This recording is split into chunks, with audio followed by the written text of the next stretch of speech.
Welcome to the Bladtcast. Very excited that joining me now is musician John Waite. He has a wonderful new song called It's Not Dark Yet, which is from his latest album, Wooden Heart Acoustic Anthology, Volume 3.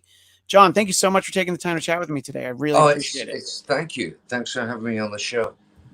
Now, a lot of people feel that these times that we're living in right now, I think the go to is everybody would say that these aren't just dark times, but actually particularly dark times. Some people go so far and say the darkest times. So I kind of appreciated the sentiment of this song that you have, this new song, that yes, things, it's getting there. The way you put it is it's not dark yet.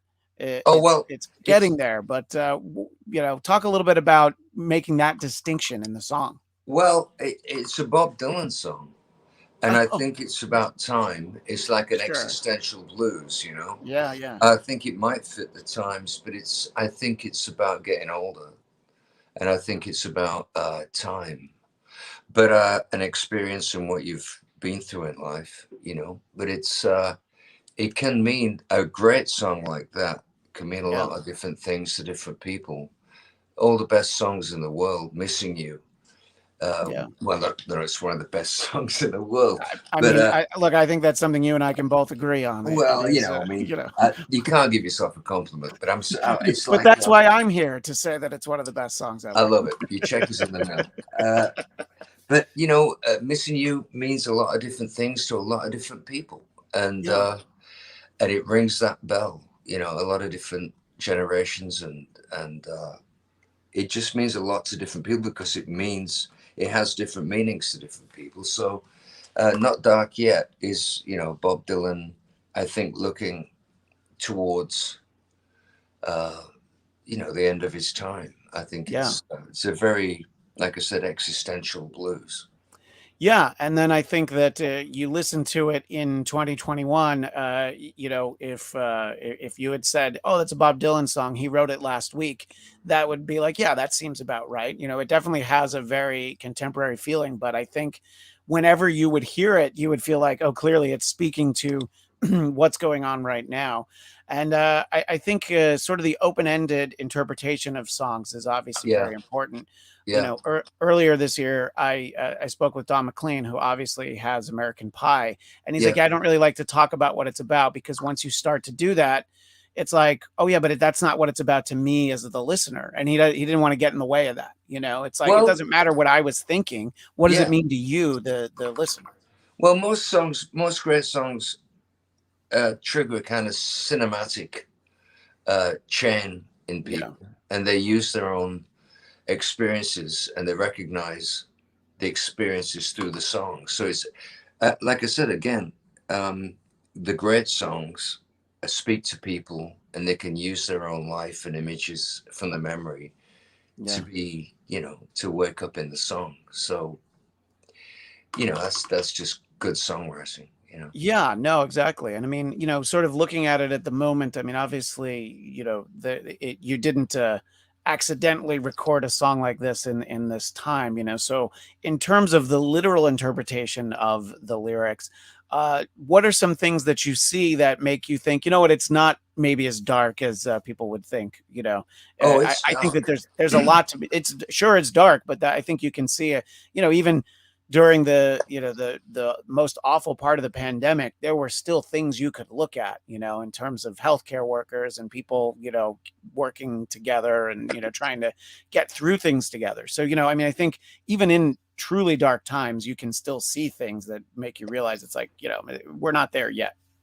Well, I think I did this interview yesterday, and I finished the interview by saying that even though things are polarized and the right is extreme right and the left is extreme left, it's the Sure. middle that means moving forward. You can't be so hard. You can't pan hard right and left Yeah. without there being a problem because you're not representing all the people.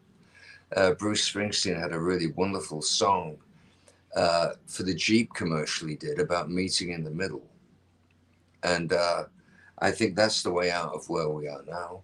I think to give everyone a voice and compromise. I mean, it's a gigantic country, Yeah. and a lot of people feel differently about things that would have been black and white 2 years ago. Things have really come into focus, and there's a lot of anger and stuff. So Yeah. I believe, you know, just conversation, decency, listening to people, compassion, uh, you know, charity. I mean, it's maybe it's not the way of the world, but I mean, this is a wonderful country, and Yeah. if it can't happen here, it's not going to happen anywhere. No, and I think the key to what you said is conversation, which it seems that so many people don't want to practice the seemingly lost art of conversation, where Yeah, it that could be it's the internet. That could be the internet and yeah, people just spouting off without having to be responsible for what they say. I mean, you can say anything you want on the internet, and a lot of people get extremely uh, nasty. You know, yeah, I mean, there's no politeness really. But, yeah. It's but I mean, if that's what conversation is. It's like looking somebody in the eyes and being accountable for what you say. yeah, I mean, and being accountable seems to have been diminished because of the internet. You can just say whatever comes into your head and not necessarily be the best person, you know? Yeah, if the terms of service for Facebook and Twitter included that you can post whatever you want, but then after you send it, you have to go to that person's door, knock on the door, let them open it, and then you have to say exactly the same thing you just Yeah, posted. And then I think a lot of people would be like, you know what? I don't really feel that strongly about it. yeah, And I think just talking is so hard. Instead of like, I hate the way you voted, I hate the way you feel about this issue. It's never, well, not never, but for so many people, it's not, well, why did you vote the other way? Well, why do you feel like this? What are you worried about, I mean, just, the idea of, before this, like vaccines were usually something that people agreed upon, and people have a lot of different reasons to agree upon. And it's well, why do you feel that way? What are you worried about? And instead, you don't get to ask that. You don't get to explain why you voted one way or the other. So yeah, I think that I can see the darkness all around, but the idea that people will have conversations, and when people can still, people haven't cut out of their lives family members who don't agree with them. I think that yeah, that's encouraging when you hear about, yeah, that it's always sad. It's like, oh yeah, I don't talk to these people anymore. yeah. But Uh, I mean, I mean, who'd have thought that this version of the Republican Party would be so right?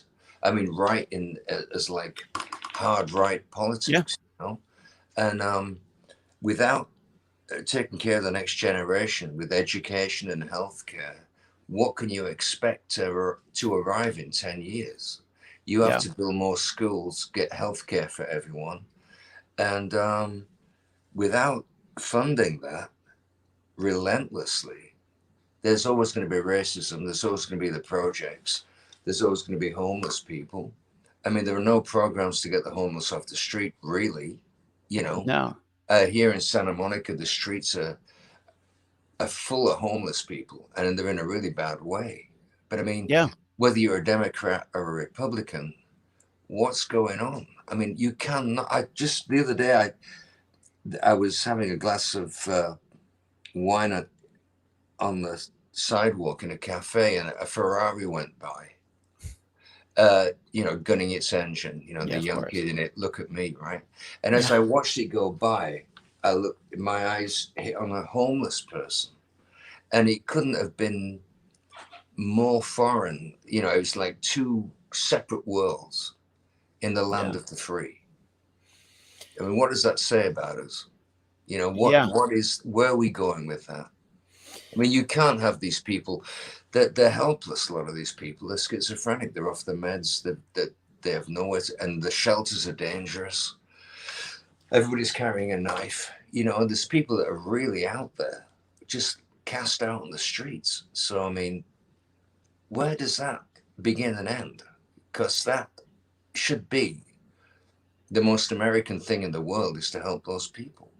yeah. No, I agree. And you always have to wonder. I mean, a few years ago that wasn't the case. I mean, I live in the valley, but I drive around North Hollywood, and Yeah. there's whole underpasses that it's just Yeah, I like saw it. you can't I've you seen can't it. walk that way anymore. Yeah, but I It's mean, you go to the airport from Santa Monica, where I am. Yeah, and sure. it's a very sort of posh place to live. It's a very nice place to live. Yeah. But you get on the 10 freeway to go down the 405 to the airport, and the moment you get on the 10, there's like shelters built into the side of the freeway of cardboard and plastic, and there's people living and dying. I mean, if you've got some sort of positive thing to say about that, I mean, say it, because Yeah. I No, don't think and I can say what I've just said twice. no, yeah, But and I think example, that man. this is where, I'm using air quotes, our leaders fail us, our elected officials, because Yes, but the you talk. left are failing us and the right are failing Yeah, us. that's exactly what I was going to say. As you talk to Republicans and you say, oh, I feel so bad for the homeless. Republicans in my life aren't going to say, oh, I don't care about the homeless. No, they'll say the same thing. The people know how bad this is, but getting those in charge to actually do something. And, you have to wonder what changed in the last few years, just on a local level. It doesn't matter who the president is as to whether or not there's homeless in Santa Monica, more than Yeah, there were. And, and you would think that the level of, the level of how much the elected officials say they care for us and for the people, it's great, but show how you care for everybody, not just people who can, attend your fundraisers or maybe don't well, vote. yeah. But I think it all starts, you know, with us all, how we maneuver through that world. I mean, you can give somebody $5, $10 on the street, Yeah. and they're gonna either eat or go and buy drugs or whatever they're gonna do. I mean, Yeah. there's such a lot. Such a great deal needs doing to salvage these people. These kids, these people were once somebody's kid. They were loved, or I hope they were. But having a Yeah. mental breakdown and falling into the the side of the road and being left there. That's kind of like, I don't get that. I just don't get it. No, no, I don't either. And it's It's getting worse. It's getting worse. A lot of people have lost their jobs with the pandemic. yeah. And they used to say people are only 2 or 3 paychecks away from being on the street. But maybe that's going to get worse as we go Yeah. forward. I mean, when you think about the number of people who in the last year and a half, the 2 or 3 consecutive paychecks might not have been as easy to come by, in fact, Right. in many cases, they probably weren't, and I think that that's it's very it's very troubling that not that they'll have debates, they'll have we had a recall election here in California, and the fact that it was like, well, let's kind of mostly talk about the homeless, we should talk about the pandemic, but the fact that the homeless isn't talked about more and on a national level, just we're talking about it locally, it's why is it not at the forefront? There's plenty of other problems as well, but you don't hear enough talk about it. And it's not like this is something that we're just dealing with here. I mean, I have a lot of friends who live throughout the country. Obviously, big cities like New York, it's periodically Yeah. been a problem, and I know it's a big problem right now. And I wish that you and I had good ideas right now in this moment that we could say, like, well, here's what everybody needs to do, and let's just get that message out to some of our elected officials. But to care and then do something about it. It's not enough to just be like, oh, I feel bad when I see it. We want them to do Yeah. more. Obviously, we could focus on the ills of the world for the rest of our time together. But I did want to talk about happier things, which is you have this new song. It's part of volume 3 of the Wooden Heart acoustic anthology. Yeah. Talk about sort of these series of albums, but specifically this volume 3, which is the latest. Well, about 4 years ago, I released an EP that was all acoustic, just 4 songs. Mm-hmm. It's something I really wanted to do for years and years. And my first love is the acoustic guitar. That's the first music I heard. A big national resonator guitar. My cousin Michael was playing it and played me Hank Williams, excuse me, and Jimmy Rogers and all these great folk artists in Britain. So in the early 90s, everybody was making unplugged records. I mean, everybody from Bob Dylan to Golden Earring. So I felt like I'd be jumping on the bandwagon, sort of doing that then. Um, And eventually, I suppose I had a fairly successful run with a couple of my last releases, Rough and Tumble and a live album I put out. But there was just like it just felt right to do it in that time. I look back at my catalog, it's all the baby stuff when I was a singer with the Babies, and then all the solo stuff, Missing You and all that, and then Bad English, and then another album called Temple Bar, which was really singer-songwriter forward. That was kind of led me to this. It's all an organic progression, and as time went by, like 3 years ago, I cut volume 2, which had about 13 tracks on it. I put Missing You on there, and Isn't It Time, and In God's Shadow, and Masterpiece of Loneliness, some of the darker songs, and it really rang the bell, I thought. And with the pandemic, I was kind of like, I was in the studio trying to cut an electric album, and it just didn't pan out. It didn't sound right. It didn't feel right. And I spent like 2 weeks there, dropped a lot of money. And I was just, it's my favorite studio, the Doghouse in Woodland Hills. And I thought, well, don't leave empty handed, cut some acoustic stuff, And I did. And it just came out of nowhere. I mean, there was like, they were talking about Not Dark Yet, the Dylan song. That's a heavy song to take on. You better, be clear when you perform that song. You can't just like dip down and look like you're clever doing a Dylan song. That's an intense piece of music. And I got that fairly early on in the first 2 days. And that just spurred the whole thing forward. And I actually, I've done this artwork here. This is the cover of the album. Oh And yeah, that's great. yeah, it's a cartoon. It's like Dylan's self-portrait, really. Yeah. But I got more talent. And yeah, sorry, Bob. And Yeah, hey. and that spurred me to. I thought, well, people have probably not seen the first 2 releases because they're for hardcore fans, really. We do Sure. unplugged dates, but Yeah. I thought, okay, I'll put the whole lot out, 3 CDs at once, the whole thing, and Mhm. it doesn't cost the earth, it's like $25 for 3 CDs, or you can get it at Target. Most Target stores are carrying it, and obviously there's Spotify and Apple Music, Yeah, but of course. it's a nice thing to have. It feels nice in your hands because it's like 3 CDs, and it's relentless. It's I'm pretty proud of it. I mean, it's we're going out with Pat Benatar and Neil Giraldo playing electric dates, and some of those dates will be acoustic. So when it's acoustic, it's the bass guitar and 2 guys on stage playing the acoustic. It's the bass and 2 acoustic guitars. Right. So it changes day to day, keeps it very fresh. We can do an unplugged evening with kind of thing. And it's very much about the audience interacting. They ask questions, shout stuff. You can start a conversation with somebody in the front row at the back. It's a very intimate experience. And then on other dates, we come out swinging for the fences. We Right. play all the hits like Back on My Feet Again, Missing You, Midnight Rendezvous, When I See You Smile, and then I always throw in Bluebird Cafe, which is an acoustic song I wrote in Nashville, which seems to be like a crowd favorite.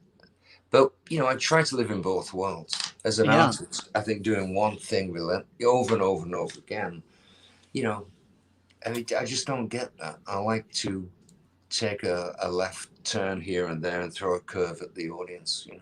Yeah, that's why I think it can be so interesting when, an artist does something that is acoustic or, so many, there's been, it's kind of the last 15, 20 years, you're seeing the trend where, even a band like Metallica will do a performance with an orchestra.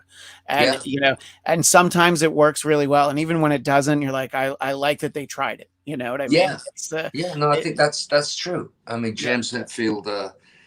I saw him recently. We did an Eddie Money tribute in LA, There's Sammy Hagar, there was me and James, Yeah. and we each did a song of Eddie's, and it was like a goodbye. It was like a wake. And James is he's got a lot going on. You know, he's a smart guy. You know, Oh yeah. and you know, Sammy's like a razor. You know, he's really smart. You know, Yeah. but it was great to see that. You know, but Sammy's like that Brad Pitt movie, Benjamin Button. Every time you see him, he looks just a little bit younger than the last time you saw him. I think like this weekend, actually, in on Catalina, he's having his birthday party. I think he's turning 73. I would oh have to check his ID. I don't think he's really 73. That doesn't oh, seem right. he's got some older children and stuff. But Oh he's a yeah, I really know. great guy, man. He's a Yeah. great guy. He's always got a good word. Oh yeah. I've kind of known him for years and years, and every time I see Sammy, he always lights up. He always gives you a hug. He always looks you in the eyes when he talks to you, and he's a hell of a singer, man. He Oh can yeah. really deliver. And you know, anybody that could keep up with Eddie Van Halen playing guitar, he's Yeah. also a pretty great guitar player. But you know, but like you Oh say, yeah. it's great to see people doing something unusual and going out and playing. Absolutely. And you're talking about the live dates, and people can find a whole list of those, I believe, at John Waite. And obviously, people know John Waite, but Waite, always important to spell. JohnWaiteWorldwide.com. And you mentioned the shows with Neil and Pat Benatar, and I think that Pat Benatar is one of those things where music fans, other musicians, they appreciate her, but then you always feel like everybody appreciates her in the whole world except for the Rock and Roll Hall of Fame, because every time that they have those lists, you look at it and you go like, yeah, but where's Pat Benatar? Is she not Like there? all these. No, she's not. And it's the fact that of course you would assume that. And Wow. you would assume that she would have been decades ago, or as soon as she was eligible, basically. They have like rules about it, and she's not in. And sometimes she's not even on the list of potential nominees, and it's just like, how is it that the you know the handful of snooty music elites are the ones who decide? I mean, you had bands like Kiss and Rush that didn't get in until very late because they weren't their kind of music. And Pat is so great but also so important, and it's great that you're getting an opportunity to go out with her. I'm glad that she's out, she's still performing, because I would hate for people to not appreciate her, Well, for how great she you is. it's a partnership with Neil, I think, Yeah, of and course. it comes across like that on stage. It's Pat Benatar and Neil Giraldo, Yeah. and they stop. They stop in the middle of the show and talk to each other, and it's a very intimate kind of. It's like a musical about their life together. The whole thing, it's intriguing watching Neil play because he's very unusual. His style, Yeah. you get the feeling that he was raised on Eddie Cochran and all these blues guys because he's very unorthodox. His guitar playing is really a different way of looking at it. And then you have Patty, who's like this mezzo soprano. Uh, Fantastic range. She hits the Yeah. notes every night. It's kind of a really great thing to sit through the whole show because it just gets more and more intense. But yeah, the two of them should be in the Oh absolutely. yeah. But I guess it's who you know. Yeah, well, that's what it really comes down to, Yeah, and yeah. it's funny because of it's a little bit of a inside baseball sort of thing, but on the committee of deciding is Tom Morello of Rage Against the Machine, and Oh, great. He's great. Rage Against the Machine still not in. Really? The guy's own band, they've been eligible like 2 years, Oh but man. when you have somebody like that, that's how you get bands like Kiss and Rush, and ones that had been ignored for far too long, and so it's great when you see some changes in an organization like that, and hopefully that you shake your head sometimes, and it's like Def Leppard only went in a couple years ago, so it's I don't know what goes on over there. But what I did want to talk about is, in terms of you going out and doing these shows, have you done much performing in recent months? Yeah. When did you go back out and start performing again? There About was a three full months. year there, where a full year Yeah. where people weren't really doing shows. When did you get back out there, and Uh, what was it like that first time back on stage in front of a crowd? well, it was a private gig Okay. uh, in Gilroy. This very wealthy guy hired the band to come and play on the grounds of his mansion. And Gilroy, California, of course, known for the annual Garlic Festival. And yeah, if you're driving up north and you roll down your window, you will yeah, smell Gilroy, California. yeah. This guy had like a palatial pad, and we went without rehearsing. We just know the songs, you know. We just Sure, of showed up and course. thought we'll do it in the dressing room, you know. And we came out, and it was a little strange, you know. It was like a little strange trying to decide what to actually wear for the gig, and then you walk from the trailer to the stage, and it's like, oh, I remember this, you know. This is gonna be okay. And then the band kick it off, and there you are, and it's like it's been 18 months, you know, and you really are faced with how does this go? Because it's not like riding a bike, you know, although maybe it is, but it's all instinct with me anyway. You know, I just step to the mic and that it just happens. But we had a great show actually. Everybody played there was no mistakes. It was kind of like wow, we really had a great time up there. The crowd went nuts, and it was. But I have to say, when I left the stage, every single muscle in my body ached. I mean, Oh, it was like trying to turn on the ignition of a sports car or something after leaving it in the garage for like 18 months. It's gonna wheeze and cough and choke, and then it's gonna find itself, and you can hear all the cylinders humming and all that. And that's what it was like. yeah. And then the next day was also a private gig, and that was in Dayton, Ohio. Same thing. Very wealthy people hired the band to play this private party, and that was exceptional. We just kicked it. We really had a great gig, and everybody was just having a great time. And then with the Neil and Patty stuff, that was just like we'd really hit our stride then. And doing odd headline gigs in the middle of all that, and the odd unplugged date, and doing unplugged dates with Patty and Neil, and then coming out with the full band.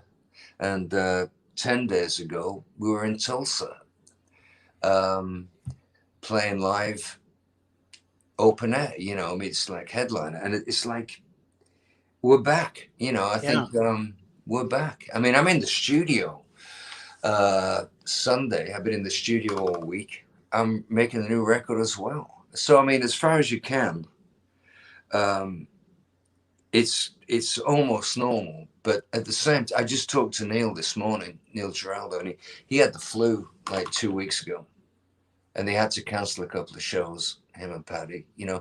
So if one thing doesn't get you, it looks like the other one's going to get you. I mean, Yeah. it's not safe to go outside anymore. I know it's everybody's dealt with getting their COVID shots, but now it's I literally this morning got a text from the pharmacy that got to get your flu shot. I'm like, oh yeah, Yeah, yeah, I know, yeah, so it's but Neil said it was like really serious. It was oh like a sure, really bad version of flu. So if you're oh out there man, and you're listening, don't forget to get that shot, because yeah, wearing the mask isn't going to stop it either. So no, no, do the exactly. right thing. Take the Yeah, shot. and I can imagine what it's like for the performers because the first like big actual like show that I went to was only in the beginning of September. I went and saw Weezer, Green Day, and Fall Out Boy at Dodger Stadium, and there's Wow. seats there. But I was still like, I'm like, I don't usually stand this long, I Yeah. stood for an entire set, and yeah, my muscles aren't trained for going to concerts, so I can only imagine the performers. Yeah, oh, yeah. But that's why it's a two-way street. Yeah, If the audience is with you, yeah. you can have a great gig. But apparently, aches and pains come with it. There's obviously so much about your career that I could ask you about, but the bad English song "When I See You Smile" is from the sweet spot of when I really like exclusively listened to top 40 radio. Yeah. Just growing up, that was so the number of I will have to say that I've heard that song probably more than I've heard "Stairway to Heaven," just Really? because just because like in a day I'd probably hear it 5 or 6 times for like months, you know Wow. and so it makes me think of a very specific time Yeah. and place, but also I mean I sort of love the composition, that obviously that is you with some of the guys from the Babies, and obviously Neil Sean. And and it reminds me. The sound's obviously not the same, but it reminds me of Damn Yankees being sort of the bunch of different moving parts all put together, and that's around the same time period, about a year later. So, how exactly does Bad English come about? Were you working on stuff for a solo album and then it sort of morphed into that, or was it like, Yeah. oh, we should work together again? How does it actually happen that you end up with Bad English? Well, my manager at the time, Trudy Green, I just signed with Trudy, Frontline Management. It was the biggest management company in America, really. Sure. We had Aerosmith and Don Henley and the Eagles and all. I mean, it's just like a huge thing. And Yeah. Trudy was so great. She believed in me. She saw that I had a better experience with my last record, got me out of that deal, and then walked me into Epic, which is like the biggest of the biggest, really the gorilla in the room. It's like a great Sure. staff, really Yeah. forward moving, great distribution. I mean, everybody was just on 10, the best in the business. And she walked me into a meeting with the A&R guy. And I've written some major songs in my life. Of I mean, course. from the Babies forward through some of the solo hits. And the A&R guy looked at me and said that he was going to sort of like oversee the songwriting. And I thought, like, well, this is bad news. This isn't going to be. I want to be on this label so bad. Tommy Yeah. Mottola was running it. It was like, and just wonderful people. Polly Anthony, and we left the meeting, and we're walking down Madison Avenue, me and Trudy, and I said, like, I can't do that. It's a nervous breakdown. I mean, somebody coming to the studio and said, I don't hear it, and Yeah. that Sure. doesn't see you as an artist. But then again, what does an A&R guy do if he doesn't find the songs and starts, laying the law down? He hasn't got a job. So I understood it politically, but I wasn't interested. As an artist, I want to have absolute control, and that's it. Yeah. There's no compromise. If you compromise, it's going to sound like, shit, basically, radio friendly shit. So Yeah. I said to Trudy, I said, I could do a band. I could put a band together and we could outfox this situation, because if you get like 3 other guys in the room, there's too many to argue with. And it might have been inspired by David Bowie doing Tin Machine. Oh, sure. Yeah. Right. I mean, he had the Sales Brothers come in as a rhythm section, and he sang that song Jump, and it was a hit, and it was remarkable that Boyd thought, I'll just do it. It could have been from that. I just had the idea on the street. That was my solution. And I looked around for guitar players for about a month. I even flew to Europe and hung out in clubs, and I couldn't find anybody at all. I mean, it was just that all the really great players were busy, or making solo records. And I got back to America, and I just said, this is, said to Trudy, it's just not working. It's just, there's nobody out there. And she said, what's Jonathan Cain doing? And I said, well, he's a keyboard player. That isn't really where I'm going. It's got to be a great guitar player. And I said, well, just check it out. We've kind of tried everything else. So I talked to John and went down and met him and thought, well, should we get together, write some songs, see what happens? And, it was a little strange, but we wrote a couple of things. And then out of the blue, Neil Sean shows up in the studio to add guitar. And suddenly there's this 3-way conversation going on that's sort of progressing into longer conversations. It's like, hey, this isn't bad, is it? This is pretty good, They would all go out for a glass of wine and get on. It was like, well, this seems familiar. And it was like, Yeah. and then it was like, who's going to play bass then if we did this? And I think it was Jonathan that said, call Ricky. Ricky had been in the Babies, as John had. And he came down and plugged in, and we took the whole thing to LA and stayed in apartments, started to write a record. And then Dean showed up. We tried every drummer we could think of. And then one night, Neil came into the rehearsals and said, I just played with this guy. He's great, last night in a club. And the next day, he brought Dean down. And Dean played like every form of jazz and every esoteric, obscure kind of time signature and was like doing drum solos. He was nervous, you know, and it didn't work. And he sort of like, he was very young. He was about 22 then, you know, and I couldn't sing to it because every time I started singing, he'd put like some. It was just like, you know, shut the fuck up. Just play the beat, and he went away. And you know, being a young kid and so full of energy and so great, he thought it out. And I think Neil had to talk to him like, you just got to, you know, let the singer sing and then do your thing, you know. So he came back a week later and killed it. And he's a lovable guy, you know. Everybody wanted Sure. him in the band anyway, you know. So, and he was just phenomenal. And that was it. You know, we were a band and went back to the A&R guy and said, well, we've got this band, you know, and what do you think of this? And he said, well, I'd like to hear some music. He's obviously hurt feelings, but we got Richard Zito, the producer, and went into this lock-up garage in the Valley, I think, and or in Venice, I think it might have been, and we recorded demos so he could hear them and say, Yeah. "Oh, okay, then," you know, and it worked. You know, some of the demos actually wound up being part of the master tracks, like "Forget Me Not." You know, they were part demo and part, you know, huge expensive studio, but you couldn't stop a band like that. It was just too good. You know, it was just everything we did worked. You know. Yeah. No, definitely, and it's. I think that it seems like you had a great mixture, and sometimes that can work, and sometimes it can. There's it's interesting when you think about Dean Castronova as the drummer because obviously people know him a lot from Journey, but he's also played for Ozzy, Steve Vai, and so many. The fact that there's just sort of like a nice mix. It's like not everybody can play for any one of those guys. Especially like to drum for Steve Vai, I can't imagine. I'm not Yeah, but I'm not a he's musician. that good. I mean, Yeah. he Oh can yeah, he absolutely. can like in something like Lay Down, he can just hit that beat and his foot on the Yeah. floor or whatever, and it's just like Jesus Christ.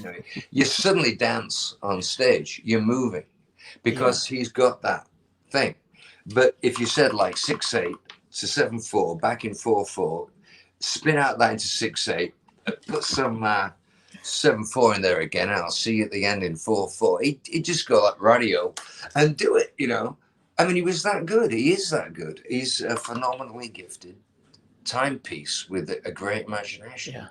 And the kid can There's sing, you know. There's a comment in our live chat. Jacob Downey says this is like having tea with you, just sort of having a conversation. It's great chatting with you. Very casual, laid back. I'm going to ask you about two more things, and then I'll let you get back to your day and maybe some actual tea. There it is. I've just got water, so I'm far less refined. But in terms of getting your solo career, obviously you'd had success with the Babies. And please correct me if I'm wrong, but the your first real solo success, I think, was the song "Change," helped by Yeah, MTV, but also that was a song written by Holly Knight, who I think a yeah, lot of people don't realize how many of their favorite songs Holly Knight wrote. You know yeah. what I mean? It's not like Bernie Taupin. She's not necessarily somebody that everybody knows who she is. So talk about did the song find its way to you? Did you Yeah, know her? no, Did you? Okay. I Yeah. was working, I was living in a crash pad on 72nd Street in Manhattan. I'd moved to Manhattan, right opposite where John Lennon had been assassinated like 6 months before. So it Oh was a wow. very Yeah. heavy, doomy time. Sure. And I moved there in the middle of winter. So it was always raining and it was snowing and it was like really intense. And I'd met Ivan Kroll from Patti Smith's band and from Iggy Pop. He was staying with Iggy Pop at the time. And me and Ivan started to write this New York record. It was, what else could you do? I was the first time I was living in New York. I'd been there Yeah. playing the garden or whatever, doing all this stuff. But it was the first time I was actually doing laundry in New York, and going Right. out and buying beans and tuna fish and, Of course. and Yeah. coming home at dawn and stuff. Every night was nocturnal existence. And me and Ivan had all this music that we'd written. And Neil Giraldo stepped forward and said, I can produce this if you want. And I said, yeah. that could work. We have to do it at the power station, and I want Bob Clearmountain to engineer it. We have to use the big room at the power station. And if you do that, then we have a deal. And as soon as that came about, like, we could be there for November, we could start in November. Um, I got a cassette in the mail. I don't know who it was, a publisher or something, a cassette Yeah. of Change. And some of the lyrics didn't move me. I thought it was, not me. But there was something about the chord changes, and it was very clever musically. It was clever. She's a smart woman, She has a good worldview. And I rewrote some of it, so it sounded like John Waite, and I sang it differently. The original version they'd done was almost like Weimar Republic cabaret. It was like no shit. I mean, the singer that they had in the band that cut it was that's what it sounded like. It's like you know cabaret, but Yeah. with the backbeat. And I straightened that out. I thought that wasn't going to work for me. And the band, obviously, every band plays songs differently, but I got them. I got it in the mail, Oh, and wow. immediately went to work on it. And so Yeah. anybody that's worth their salt is going to do that anyway. Oh, yeah. But I thought it would cover a lot of ground. It would take a gigantic amount of pressure off me to have a single. And me and Ivan had written so many songs. We were wondering what to cut out of the set. But with a record company like Chrysalis, they're always looking at you like, "Where's the singles?" So I thought if I could really put my stamp on this thing, and I had Frankie LaRocca on drums, who was absolutely just the best. Uh, it was a great band. I mean, it was such a great band. We could have played anything and it would have worked. But again, sort of heading off the record company and the A&R department, I wanted to solve that problem going in. And if we topped it, we could take it out. But it was Right. important. I didn't move to New York. I mean, I was jamming with Chris Spedding at that point and Buster Jones. We were going to start a band called Pretty Tough. But this is like people who lived in lofts Yeah. downtown. And there was a heavy drug scene, and there was after hours clubs that didn't even open till 5 in the morning. And Right. I was living that life. It was like, son of Dracula. I mean, I would wake up about 6 at night, eat something, and then go out to a bar, make some friends, and then go out, like go and see people like, at Webster Hall, like Oh, Tina yeah. Turner, people were playing Webster Hall like Keith Richards and Clapton. I mean, you could go to Webster Hall downtown and it was just full on New York. And CBGB's was still open. But that whole record is, every time I hear any of it, talking about what we talked about before, I go right back to 72nd Street Oh, and yeah. the mattress on the floor. And, you know, it was Yeah. just a fantastic 2 years. It formed a lot of my future in the music business, really. Yeah, no, I mean, obviously, again, this is sort of the way that music affects us as the audience. It makes us think of times and places, but the Yeah. performers as well is the same thing. I mean, I feel like I'm half remembering, that at some point in his life, Billy Joel stopped performing Just the Way You Are because it was about his first wife, and he just didn't want to get in that headspace because so he just stopped singing it.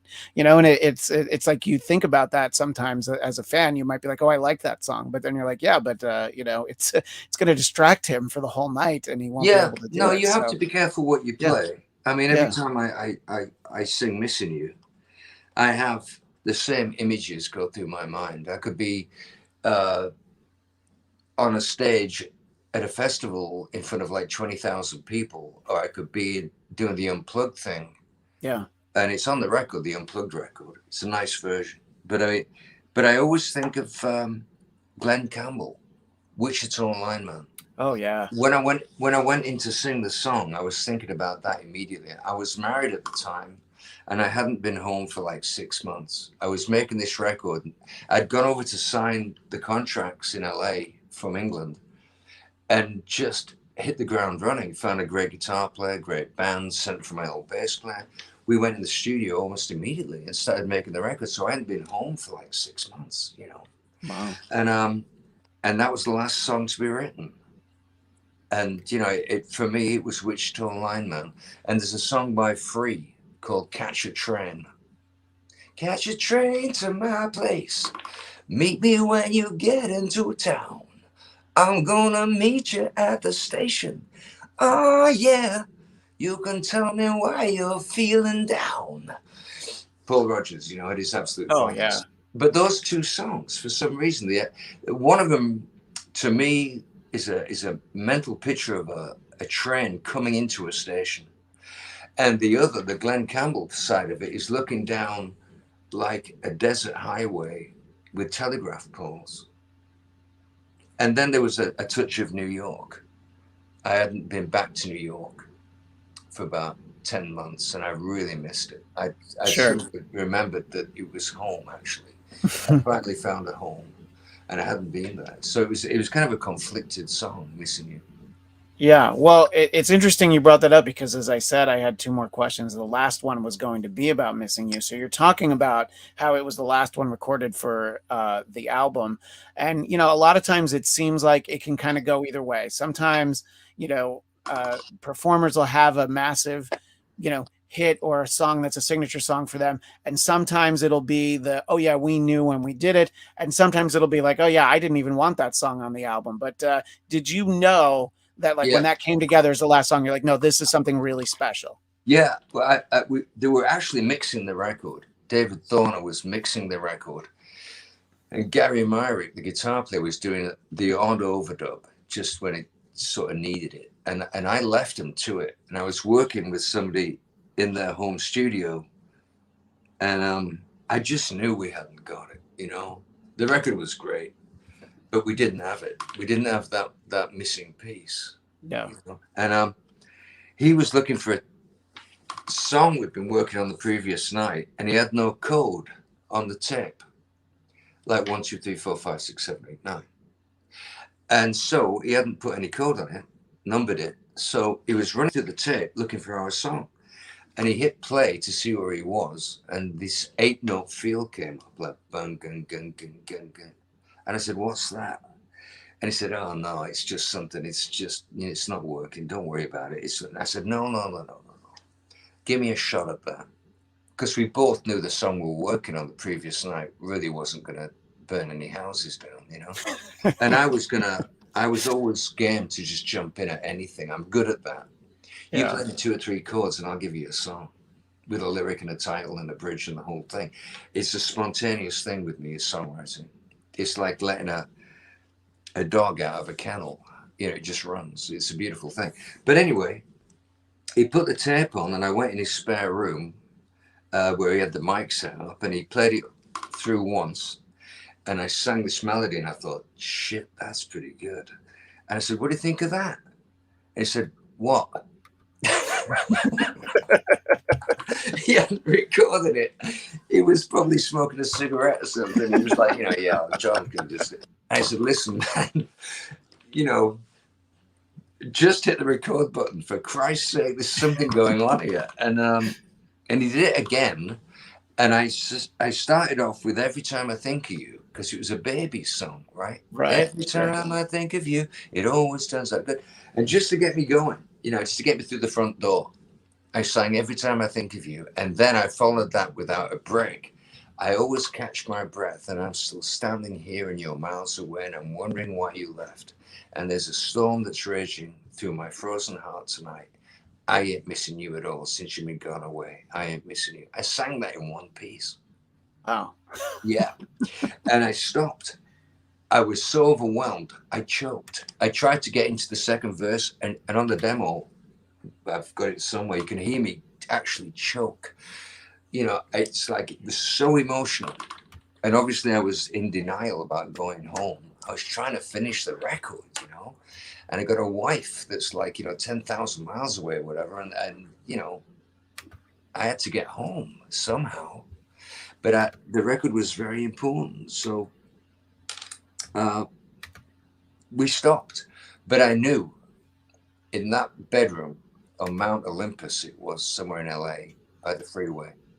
I knew it was number one. And I knew everything that I ever wanted to do in my life had sort of coalesced into that Yeah. one song. And it was an odd song because when we got going again, I sang across the guitar solo.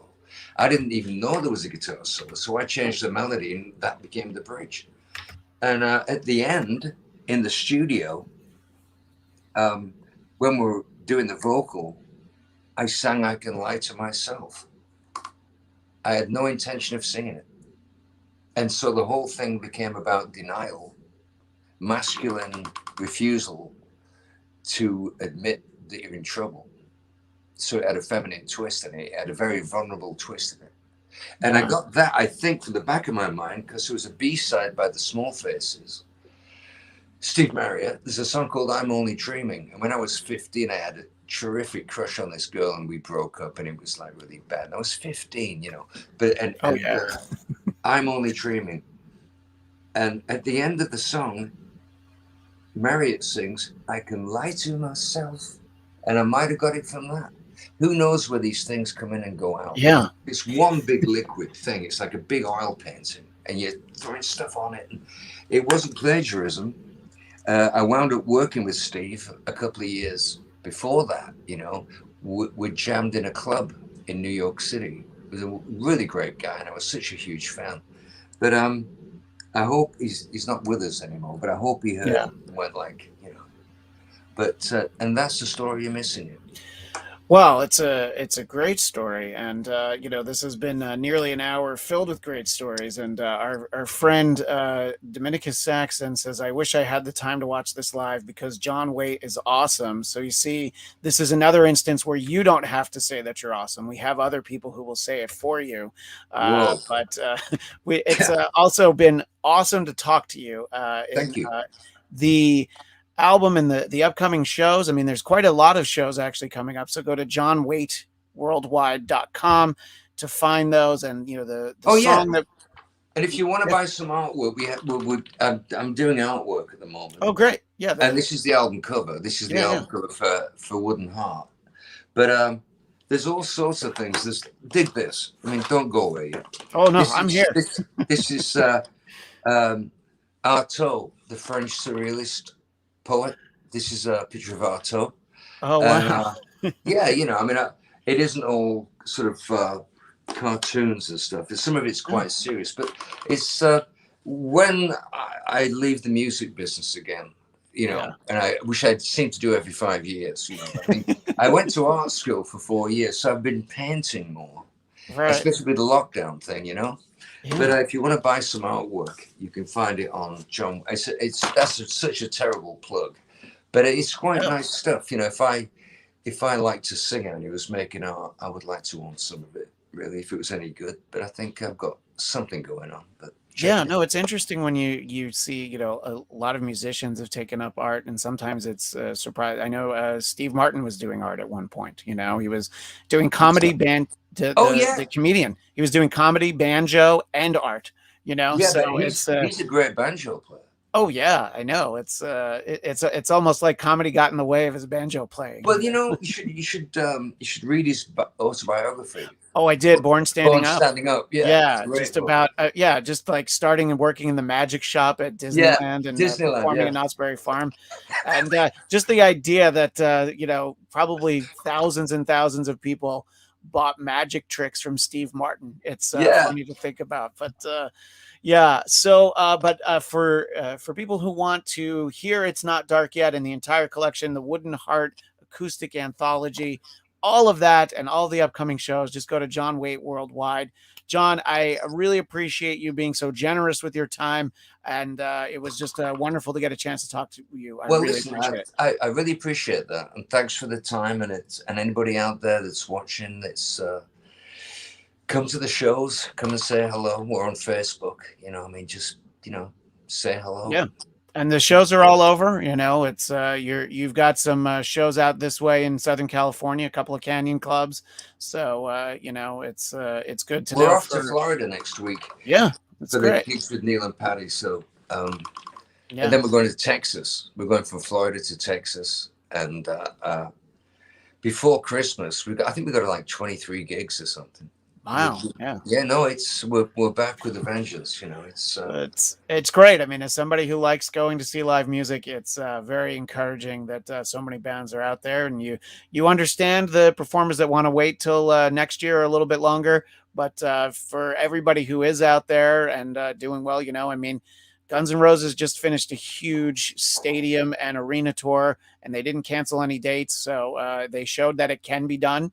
That just as long as you take the right steps, and every once in a while, who knows what comes along the way. But I love that everybody that is out there, they're out there for us, they're out there for themselves because they need to not be at home anymore. And it's just wonderful, so I appreciate it. And thanks again, John Waite. God bless you. Thank you, sir.